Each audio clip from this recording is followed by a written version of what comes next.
Voici le contenu du sac d'accessoires du DCM 60 ou 120. Vous avez le tuyau d'arrivée d'eau, gris, avec ses deux connexions bleues préjointées. Le tuyau de vidange, gros diamètre, avec son collier blanc pour serrer sur la vidange de la machine.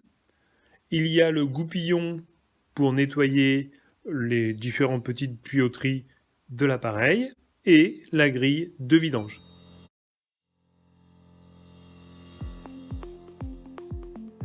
Sous l'appareil, il y a deux glissières de façon à positionner le filtre à air qui est à nettoyer régulièrement, d'une fois par mois. Ce filtre permet d'avoir une entrée d'air dessous filtrée. L'air chaud va passer à travers la machine, monter et être évacué au-dessus, au fond, à l'arrière. Donc surtout, ne pas couvrir la machine, elle ne pourrait respirer.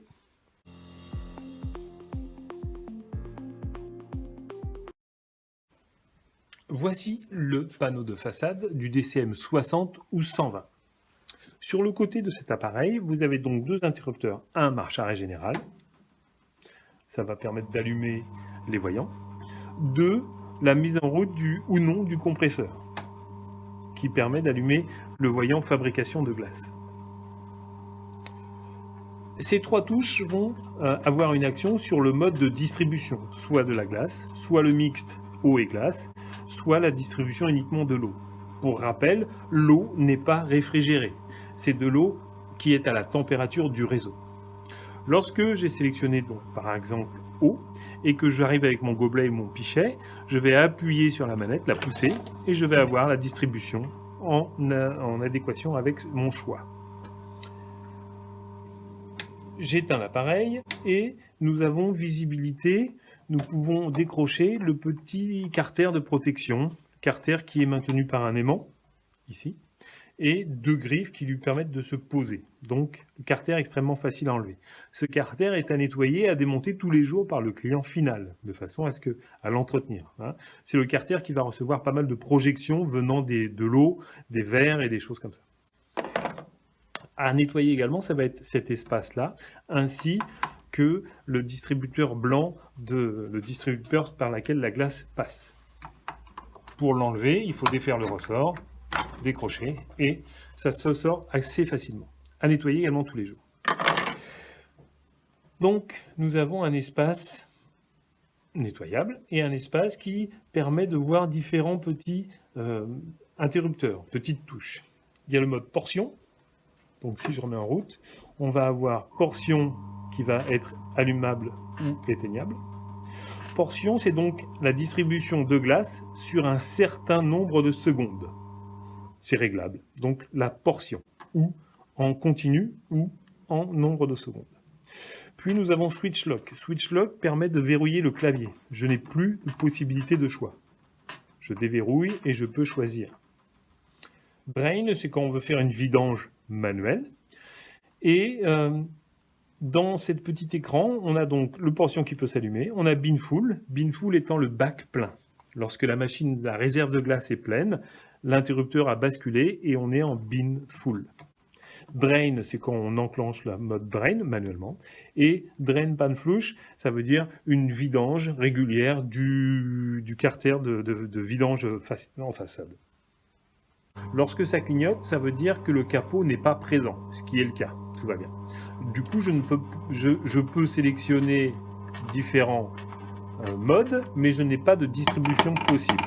Il est conseillé, en fin de service, le soir, d'éteindre uniquement le mode fabrication de glace, par l'interrupteur fabrication de glace, et là, de vider toute la glace qui est en réserve, de façon à éviter une stagnation de glace dans la réserve, un blocage de la glace. Donc tous les soirs, vider la glace, ça va prendre quelques minutes, ce qui va permettre en même temps de procéder à un nettoyage, à une vidange complète. Après, une fois que c'est vidé, ils l'éteignent, et le matin, ils vont pouvoir la rallumer pour le client final, rallumer la machine de façon à avoir une machine propre et de la glace fraîche.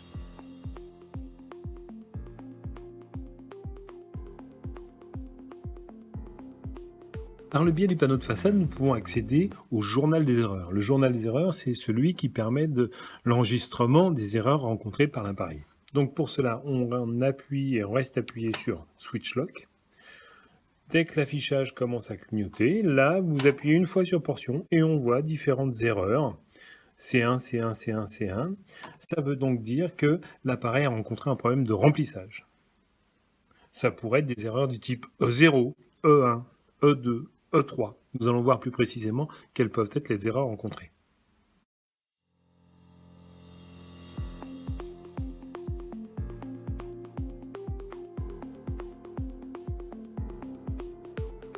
Afin de remettre à zéro le journal des erreurs, on maintient appuyé Switch Lock et portion et on remet en route au global, à l'interrupteur général. De ce fait, le journal est réinitialisé. Afin de vérifier le code programme de cet appareil, il faut rester appuyé plusieurs secondes sur Switch Lock. L'affichage va indiquer, à ce moment-là, vous appuyez 2 fois sur Drain. Et on voit le code 05, qui est le bon code. Ça aurait été autre chose, on aurait eu à le modifier. Afin de régler le bon code programme dans cet appareil, il faut appuyer sur Portion, rester appuyé, remettre en route.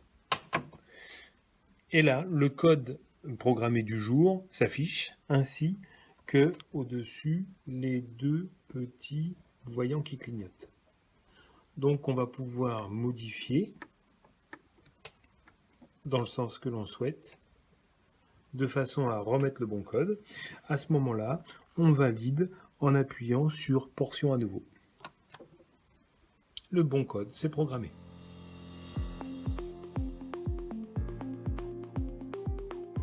Voici retiré la façade avec la carte électronique. Je l'ai posée dessus, mais on pourrait très bien défaire les 2 coupleurs, les 2 contacts. Ça s'enlève très facilement. Là, vous avez donc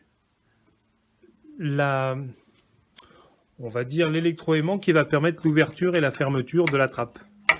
Cet électroaimant, c'est un axe qui est attiré par donc un électroaimant qui va permettre d'ouvrir et de fermer à volonté. La glace va glisser dessus et va, à travers la partie blanche, tomber dans votre gobelet.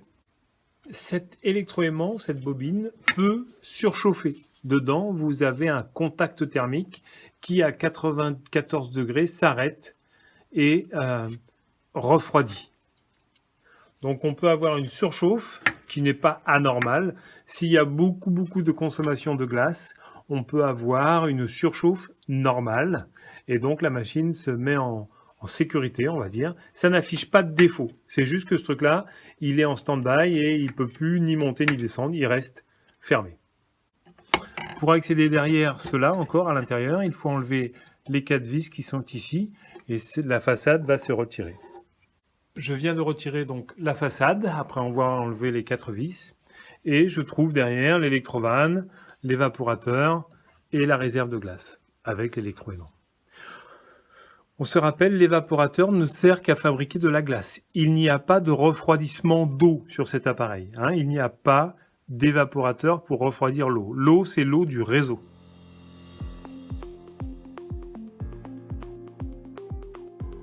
Voici le moteur électrique, le motoréducteur, d'un appareil DCM60 ou 120. La partie électrique, la boîte mécanique, la sortie de boîte avec les rainures mâle-femelle. Sur ces rainures mâle-femelle viennent se positionner un manchon également mâle-femelle. On cherche les rainures, voilà. Ces rainures dans lesquelles on va acquérir la vis sans fin. Voilà. Mais avant, il va falloir mettre la pièce en laiton contenant le roulement graphite, l'évaporateur de façon à faire du froid, le joint mécanique, la partie fixe et la partie mobile au bout de la vis sans fin. L'autre pièce mécanique, le joint mécanique, on cherche les rainures. Voilà. Et donc, vous avez le motoréducteur, la pièce en laiton, le joint d'étanchéité, évaporateur, pièce en laiton, le joint mécanique, partie fixe, partie rotative, la vis sans fin. L'évaporateur, c'est donc un cylindre d'inox recouvert de mousse. Sur ce cylindre en inox est vissé en serpentin un tube de cuivre qui va permettre la réfrigération. Au sommet, donc on voit bien le tube de cuivre en serpentin, recouvert de mousse. Au sommet de cet évaporateur, vous avez donc la pièce tête d'extrusion qui, une fois fixée, va permettre de faire monter la glace, l'extruder et fabriquer des petits bâtonnets de glace. Ces bâtonnets, on va les voir un peu plus loin fabriqués.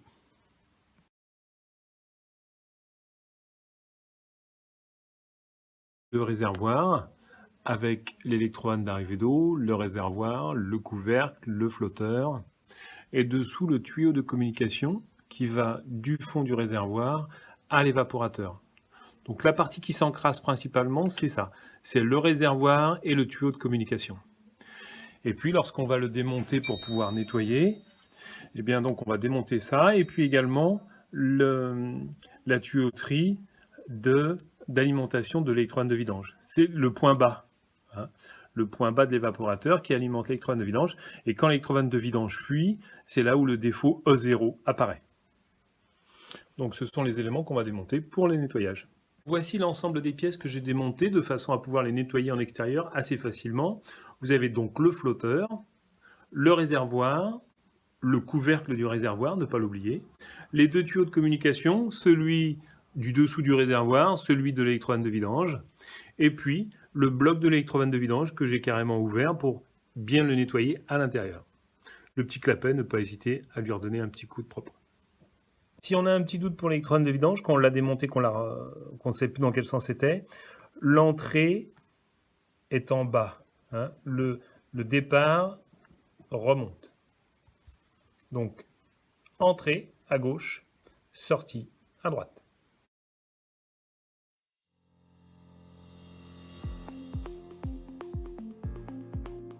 Après avoir enlevé les 5 vis qui maintenaient ce couvercle, nous pouvons tirer dessus et nous arrivons directement à l'intérieur de la réserve avec la griffe.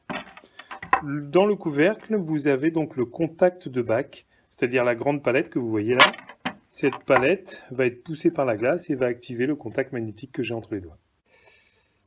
Donc voici pour enlever la griffe.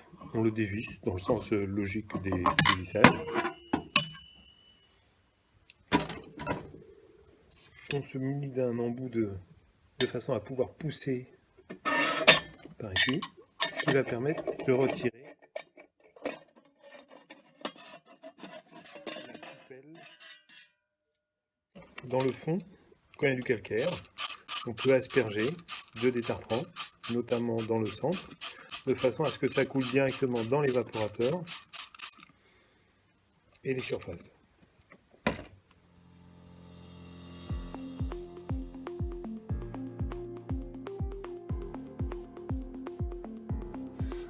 Sous la réserve de glace, vous avez le point de jonction entre l'évaporateur et la réserve de glace. À ce point de jonction, il y a donc un collier qui tient par un scotch noir. Ce collier de mousse, en fait, cache les 3 vis qui vont permettre de défaire la vis sans fin à l'intérieur de cela. Donc en retirant ces 3 vis, on va pouvoir extraire par le dessus la vis sans fin. C'est ce qu'on va faire. Donc on enlève le collier, on défait les 3 vis et on va passer par-dessus. Nous avons arrêté la machine, démonté l'ensemble des carters, des capots, vidanger le réservoir d'eau, nettoyer les tuyaux, nettoyer dessous la coupelle. Et là, nous devons remplacer le joint mécanique qui fuit. Pourquoi pas? Donc, on a défait les 3 vis qui maintiennent la tête d'extrusion à l'évaporateur, qui relie l'évaporateur et la réserve. On a remis la griffe si on l'avait enlevée, et ce qui permet d'avoir un point de tirage. Donc on tire, la vis sans fin monte avec le joint mécanique qui se situe au mécanique est au fond, la partie fixe est au fond. J'ai donc fabriqué un petit crochet sommaire. Hein. Éventuellement, on aspire avec l'aspirateur si c'est encrassé ou pas, et on tire dessus de façon à ce que la bague graphique, enfin la bague céramique monte. On va chercher au fond pour avoir également le caoutchouc, voilà. Les deux sont faits, on remplace avec la même bague, la bague neuve je veux dire, On remet un peu d'huile d'eau savonneuse, pourquoi pas. Et je vais réutiliser la même, ça va, elle était neuve. Voilà, je renquille. On fait glisser. On fait tomber un petit peu. On applique, et voilà. La bague, on va dire, fixe est remise en place. J'ai également remplacé le joint sur la vis sans fin, hein, c'est juste un enfoncement. Et puis, on vient remettre la vis sans fin, les deux rainures mâle-femelle, voilà, de façon à ce que ça corresponde. La tête d'extrusion, bien la nettoyer aussi. Il faut que la tête d'extrusion, elle soit vraiment libre. Il faut que ça tourne très facilement. Voilà. Il ne faut pas qu'il y ait de blocage. Il faut que ce soit très propre. Une fois que c'est en face, on va remettre les 3 vis par-dessous, remettre la coupelle et remettre la griffe. Donc voilà le résultat quand il n'y a pas de griffe pour casser la glace. On se retrouve avec des bâtonnets assez longs. La glace est vraiment sortie sous forme de bâtonnet. Normalement, c'est la griffe qui le coupe et qui le brasse. Voilà le mouvement lorsqu'il y a la griffe. Donc on a vraiment tout le bloc de glace qui est mis en mouvement et qui va permettre d'être dirigé vers la sortie lorsqu'on va le vouloir.